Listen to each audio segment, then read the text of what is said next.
Wie ger zou ik hier nu roepen vastelovend samen? Helaas, gaat ook niet. Wie zou Den Uyl, de stadsvereniging, dit beleefd hebben? Ze hadden nog wel samen met de andere vastelovensverenigingen de 11e van de 11e normen gehaald. Wat super tof zou zijn. Wie hebben ze dit jaar doorgemaakt? Ik ga nu over een gesprek met Dirk Fransen, de voorzitter, de spreekbuis van Den Uyl. Het lijkt wel in een prinsenwagen, niet? Nou ja, de prinsenwagen van Den Uyl is normaal blauw en wit, maar deze is rood en met lemkes. Ik vind het ook wel gepast. Ja, is wat anders. Is een prinsenwagen nu even hoog? De prinsenwagen is hoger. Hoger? Ja, onze stadsprins staat nog hoger op zijn troon. Soms moesten dingen ervaren om te weten wie het is. Wie is dat bij dich geweest dit jaar met de corona? Ja, dan refereert ze natuurlijk aan de vereniging, hè, aan de Stadsvastelovensvereniging Den Uyl. Ja, dat is, als ze erop terugkijkt, is het net alsof het nog je maart is. Maar als je gewoon naar de actualiteit gaat, dan kan ze heel simpel wel de conclusie trekken dat we met z'n allen wel de juiste besluiten genomen hebben. Was dat makkelijk? Nee, dat was zeker niet makkelijk. In mei, juni stingen we nog met z'n allen binnen de vereniging, het algemeen bestuur, alle commissies, alle vrijwilligers stingen nog allemaal in de stand voor gewoon kijken wat wel kan, in plaats van kijken wat niet kan. En dan komen we op deadlines en dan besluiten we wel wat we doen. Ja. Maar dan moest gewoon heel eerlijk zijn, als je nu naar de meest recente maatregelen kijkt, dan stonden er maar een paar dingen bovenaan. En dat is gezondheid. Dat is de zorg voor de mensen die in de zorg werken. De mensen die op andere overheidsterreinen werken, als ik dan hoor dat misschien alle verloven werden ingetrokken voor kerst en adem nu. Dan, ondanks dat mijn vastelovend hart natuurlijk jankt, zeg ik van, met alle respect, er zijn ook dingen die nog belangrijker zijn dan de vastelovend. En zeker de vastelovend zal gemist worden in 2021. Maar dat komt er dadelijk wel op, want er zijn ook heel veel dingen die wel kennen gelukkig. Maar ja, in deze tijd kan ze gewoon en geen evenementen organiseren en die kan zich niet publiek presenteren. Dat is ook geen fatsoenlijke invulling voor een stadsprins en een stadsjeugdprins. Ja, ik denk ook dat het een signaal als vereniging is naar de maatschappij. Ja, en waar je wel groots op bent, is dat voor dus echt tot het laatste moment met alle commissies en alle vrijwilligers steeds in de stand gezeten hebben van verkijken wat wel kan. Ja, en dan moest ze, een activiteit die in november zal zijn, ja, dan moest ze eerder besluiten over nemen, bij wijze van spreken dan het aftreden van de stadsprins. Maar dat we toen het laatste moment gezag hebben, dan beslissen voor wat voor wel of wat voor nee doen. En ja, sommige verenigingen, en respect voor al die verenigingen, hebben dat al eerder gedaan. Ja. Van april tot en met augustus, zullen we maar zeggen. Maar ik ben er groots op dat we dat eind september, begin oktober hebben gedaan in alle wijsheid die er nu is. Het feit dat je de 11e van de 11e norming had gehaald, onder andere hier met een heleboel andere partijen. Schenkkraft Company, hè? Nou, om daar gelijk even die nuance aan te brengen. De Schenkkraft Company organiseert natuurlijk. Het is en zo wie Beppie het altijd heel mooi zegt, Beppie Kraf, een levend monument ter herinnering aan Schenkkraft. En ze organiseren. Maar ja, wie in februari voor de zoveelste keer het erop leek, ja, dat het toch echt niet meer, want dat is nog steeds zo'n standpunt altijd geweest. Het hoort eigenlijk in Maastricht. Maar als het om welke reden dan ook door niet lukt, dan zijn we als Remun, en in elk geval veel als Den Uyl, chauvinistisch genoeg om de handje uit te steken. Dan zeggen veel denken dat het in Remun kan.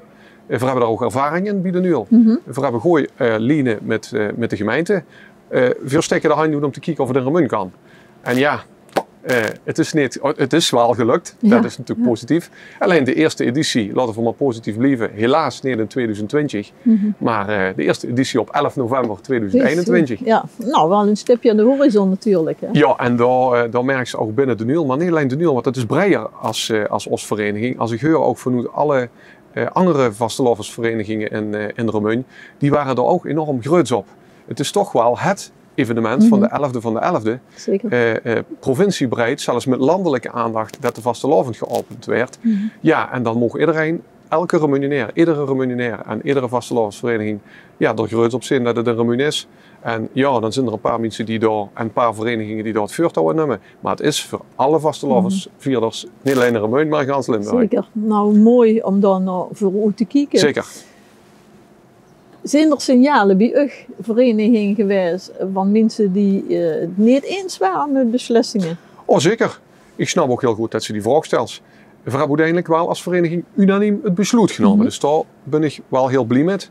Want wat ze niet moest hebben binnen een vereniging, dat ze dadelijk onderling, ja, ik noem het maar even kampen, Chris, dat dadelijk 30% zegt, ja, wat een kwatsch, vermotten gewoon doorgaan. Dat er mensen zijn, en dan kom ik zo bijvoorbeeld die vraag antwoord te geven, nee, we willen het niet. En dat ze twijfelaars hebben. We hebben binnen de vereniging, om door heel concreet te zijn, ook mensen die in die overheidsdiensten werken. Ja. En mensen die dag en nacht, of het nu de zorg is, of met een uniform in een overheidsfunctie, of dat nu politie is, of in de ambulance, of bij Defensie. Ja, voor die mensen is het, dat realiseert zich niet iedereen, maar die moet op het werk elke dag, 24 uur per dag, die boodschap verkondigen, wat allemaal niet kan in het kader van gezondheid en veiligheid. En die is een privé lid van de vereniging. Dus ja, daar hebben we voor, maar wel positief, daar ben ik blij met. Daarvoor best wel eens flinke discussies over gevoerd, ja. Ja, maar ook goed, hè? Ja, dat is ook goed. In discussie met elkaar believen, dat opent ook wel weer andere mogelijkheden, wie ze het zelf eerst aangeeft. Absoluut. Maar ook die besluitvorming unaniem. Ja, dat is unaniem. perfect. Het ganse algemeen bestuur, 38 leden, unaniem. Maar ook naar andere verenigingen toe heb je er ook communicatie met gehad? Ja, we zijn een aantal keren onder het mom van SLV, dus de grote Limburgse stadsvastelovensverenigingen, die weer een verbond hebben met het BCL, de Bond van Carnavalsverenigingen Limburg, om op dat level als overkoepelende bond te spreken. En binnen het Remunse hebben we natuurlijk het SRV, de samenwerkende Remunse vastelovensvereniging, en daar hebben we volgens mij 2 of 3 besprekingen gehad. En wat ze daar ook zo, ja, mensen zo door en verenigingen heel wisselend in. En daar hebben we ook op een hele prettige manier, met respect voor elkaar, standpunten en meningen, de meningen uitgewisseld. En ja, de ene vereniging kiest dan bewust ervoor om gaat eerder al een bepaald standpunt in te nemen. En dat werd ook gewoon breed geaccepteerd. En nee, dat was onderling een fijne sfeer. Nou, laat dat in de hele maatschappij doortrekken, hè? Ja. Daarover sprekende merk je nu ook dat mensen door dit soort dingen af te moeten lasten, dat het dan toch een beetje een mineurstemming werd? Of is het toch meer van, we kijken uit naar? Poeh, dat vind ik een lastige. Ik denk ook toch dat het weer een mix is. En ik denk, wat ik proef en ervaar, dat is ook wie elke mens zelf erin zit. Want wie steekt zich er zelf in? Ik ben persoonlijk, ja, wat ik net al zei, mijn vastelovenshert is teleurgesteld. Maar aan de andere kant, als je gelijk weer de reflectie pakt met wat er nu allemaal niet kan en wie mensen die hel werken, nogmaals, zorg, overheid, neem alle facetten maar op. Ja, dan is vastelovend niet het allerbelangrijkste. Dus dan kijk ik vooral vanuit positief. Wat kan er van nog wel doen in 2021? En wat het ook een voordeel geeft, daar hebben ze nu ook gehad momenten waarin ze normaal heel druk bezig is met organiseren. Ja. We hebben er ons vergaderschema al op aangepast en voor gewoon met een paar themasessies binnen de vereniging, specifiek met commissies of met bepaalde groepen, gewoon voor dus in 2021 tussen januari en april, gewoon voor, natuurlijk niet in de frequentie wie we dat normaal doen, maar gewoon voor alvast weer brainstormen over de jaren 22, 23, 24 en ja, zelfs al richting 2025, want dat bestond weer 8 keer 11. Ja. Dus het heeft ook voordelen dat ze een keer dan de tijd voor hebben. Die aanpassingen, het wijsheden gebracht. Ja. Kijk, dus is het in het bedrijfsleven, hè? We zitten hier even in het gemeentehuis, die zitten nu allemaal van huis uit achter de computer, waardoor dat een heleboel dingen toch goed verlopen, nooit gedacht, maar ook wel weer winst opleveren. Hè? Al is het alleen de tijdwinst van het rieën wat ze overal hergeest. Is dat bij jullie ook zo geweest? Zeker. Wat ze vooral zien is creativiteit neemt toe. Omdat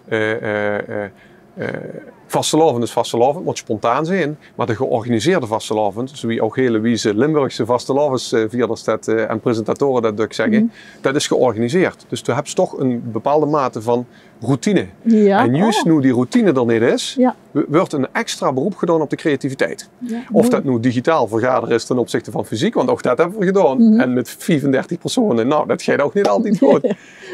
Maar de creativiteit om de oplossingen te zoeken, jawel, dat vind ik echt een positief punt. En dat is ook niet weg. Daar hebben we natuurlijk van gemaakt, wordt opgeschreven. En daar hebben we de komende jaren alleen maar profijt van. Ja. Toekomst 2021, hebben ze het al een beetje aangetipt? Ja, ik zou zeggen, haal vooral de eerste weken van 2021 de nu al goed in de gaten. Ik ga nu nog niets verklappen. Cliffhangertjes. We hebben geen stadsprins op 2 januari, dat is duidelijk. Ja. Maar ergens de eerste 2, 3, 4 januari zijn er op diverse vlakken, komt er bijzonder nieuws van nu voor heel veel vastelovensvierders in Remun. En laat ik daar even het behaaien, maar er komen verrassingen. Spannend. Let erop. Nou, dit is het moment dat Stichting jullie mensen kunt toespreken, de Roemenen allemaal natuurlijk. De camera is van dich. Zeg even een opbeurend iets voor 2021 in carnavalsfeer. Nou, ik wil allereerst namens Stadsvastelovensvereniging De Nieuw alle vastelovensvierders van Remun allereerst heel schoon feestdag en een bijzondere start van 2021 wensen. En dan laten we met z'n allen vooruit kijken, ook weer naar de positieve kant van het leven. Corona is ook een keer voorbij. En dan gewoon weer met volle energie de vastelovend organiseren. En ook de ongeorganiseerde vastelovend zijn werk laten doen.